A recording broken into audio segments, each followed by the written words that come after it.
क्या आपके मन में यह सवाल आया कि इसरो 14 दिन चांद पर रहने के लिए पिछले 15 सालों से मेहनत क्यों कर रहा है? क्या आपके मन में यह ख्याल आया कि इसरो और भारत को चंद्रयान 3 मिशन से क्या हासिल होगा?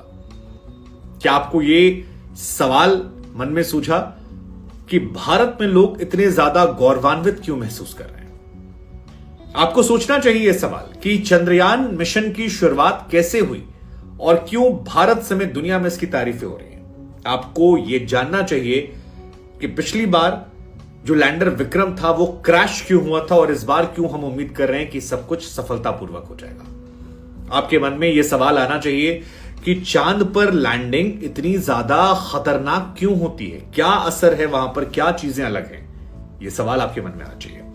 चंद्रयान 3 इतना क्यों जरूरी है यह जानना बहुत जरूरी है।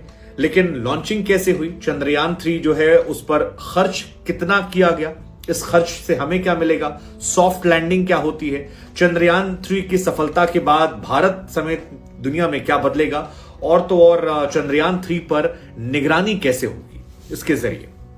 ये कुछ बेसिक सवाल हैं जो लोगों को जानने चाहिए, समझने चाहिए। इसलिए हमें लगा कि इस खबर को बताने के साथ साथ जो आपके मन में सवाल आ रहे हैं इन सवालों का उत्तर दें ताकि आप आसानी समझ सकें। इन सवालों का जवाब आपको दें उससे पहले आपको बता दें कि इंडियन स्पेस रिसर्च ऑर्गेनाइजेशन यानी कि इसरो की तरफ से शुक्रवार दोपहर 2:35 पर चंद्रयान 3 को लॉन्च किया गया।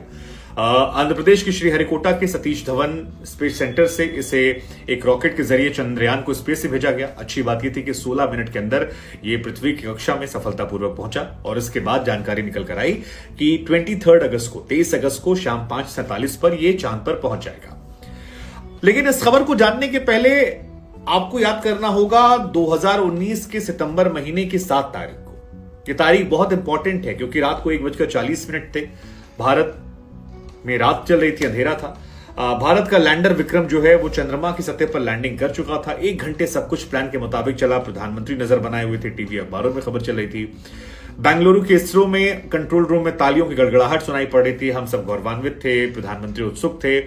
लेकिन रात 2:50 पर एक खामोशी छा गई थी और तमाम जो वैज्ञानिक हमारे देश के हैं वो सैड हो गए थे। चंद्रयान 2 के वैज्ञानिकों ने 11 साल जो मेहनत की थी, धरती से चांद तक 47 दिनों का जो रास्ता था, वहां मंजिल के बेहद करीब पहुंचकर लैंडर विक्रम जो था हमारा क्रैश हो गया था। तब जो इसरो के चीफ थे के सिवन साहब, उनकी आंखों में आंसू थे।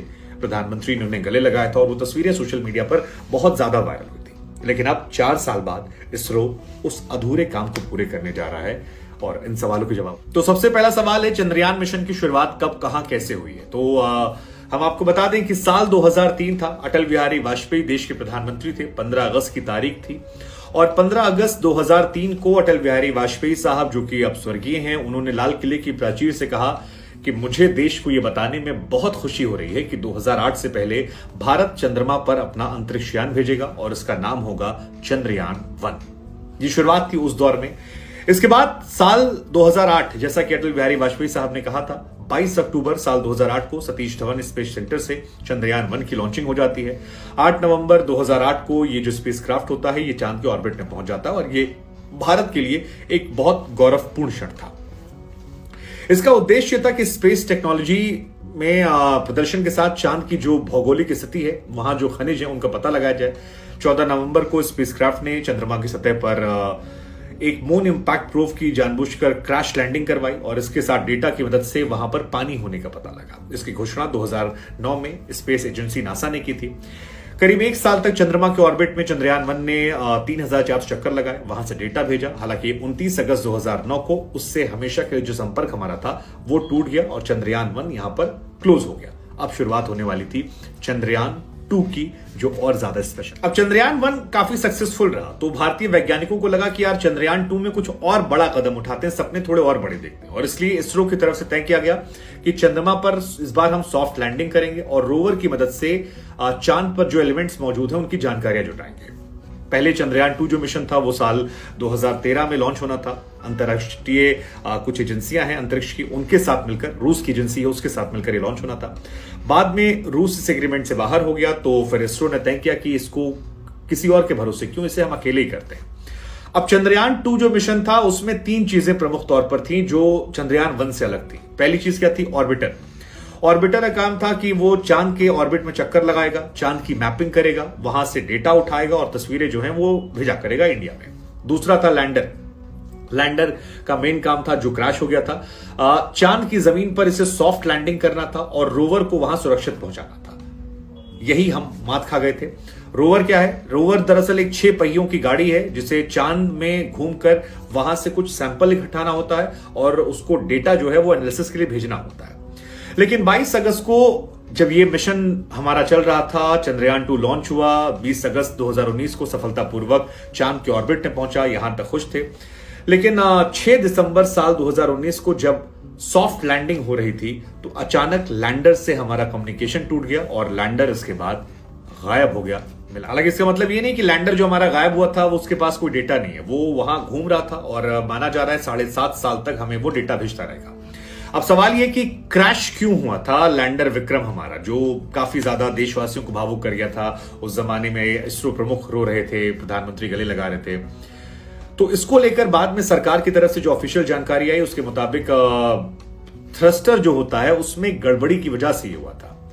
चांद पर लैंडिंग से पहले विक्रम लैंडर ने चांद पर उतरने की स्पीड जो है वो 1683 मीटर प्रति सेकंड से घटकर 146 मीटर सेकंड की गई थी और दूसरे फेज में सिस्टम में गड़बड़ी आई। जहां लैंड करना था उससे 500 मीटर ऊपर से कंट्रोल खोया और उसके बाद वो गायब हो गया।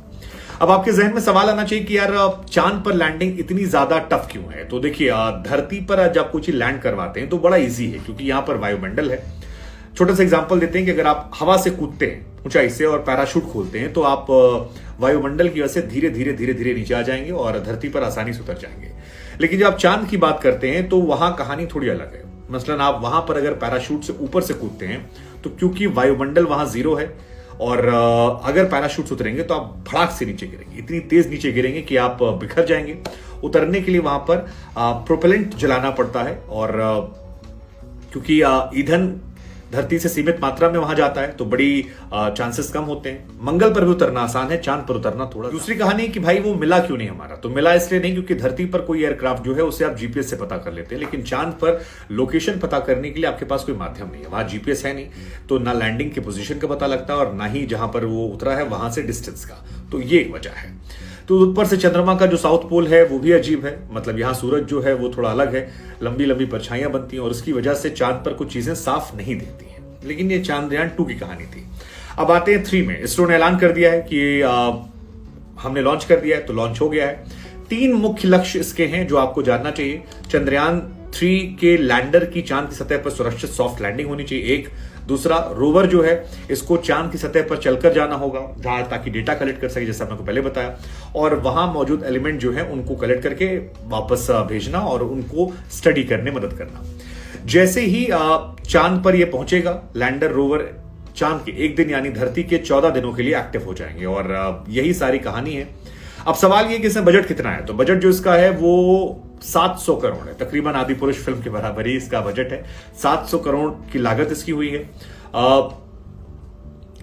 इंपॉर्टेंट क्यों है? क्योंकि चांद को लेकर वो जानकारियां हमें मिलेंगी जो अब तक हमें नहीं पता है और ये बहुत इंपॉर्टेंट है। चांद की सतह पर जो तत्व हैं उनके बारे में, रासायनिक तत्व पता लगेगा, मिट्टी के बारे में पता लगेगा, वहां पर पानी के कण, प्रकृति संसाधन जो हैं, ये तमाम चीजें जो हैं ये हमें पता लग जाएंगी और ये बहुत खास रहने वाली है। इसके अलावा दूसरी बड़ी बात यह है कि चंद्रयान 3 के जरिए भारत अपने पड़ोसी चीन को स्पेस में एक तरफा आगे नहीं बढ़ने देना चाहता। भारत चंद्रयान 3 अपने पहले ही 3 अभियान को मंजूरी दे चुका है और भारत भी दुनिया के बाकी देशों की तरह मजबूत होने वाला है जो इस मिशन को पूरा कर रहे हैं। चांद के वीरान और जो उजड़ी हुई जगह है उसमें तमाम बहुमूल्य धातुओं होने की संभावना है, जिसमें सोना, प्लेटिनियम, यूरेनियम शामिल है। तो भारत के लिए कई चीजें हैं जो वहां पर फायदेमंद रहने वाली हैं।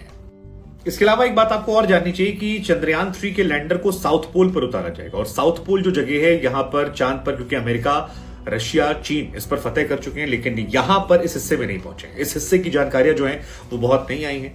ऐसे में चंद्रयान 1 मिशन में साउथ पोल के बर्फ के बारे में पता लगा था। साउथ पोल काफी इंटरेस्टिंग भी है। इसमें यहां पर हिस्सा जो है नॉर्थ पोल की तुलना में ज्यादा छाया रहता है। सूरज की रोशनी इस हमने को बताया बहुत कम पहुंचती है। ऐसे में -230 डिग्री सेल्सियस तापमान पहुंचता है। माना जा रहा है कि इससे पानी हो सकता है और जो भी यहां पर जानकारियां मिलेंगी, जीवाश्म के रिकॉर्ड मिलेंगे, वो बहुत महत्वपूर्ण रहने वाले हैं और ये एक इंटरेस्टिंग पार्ट है।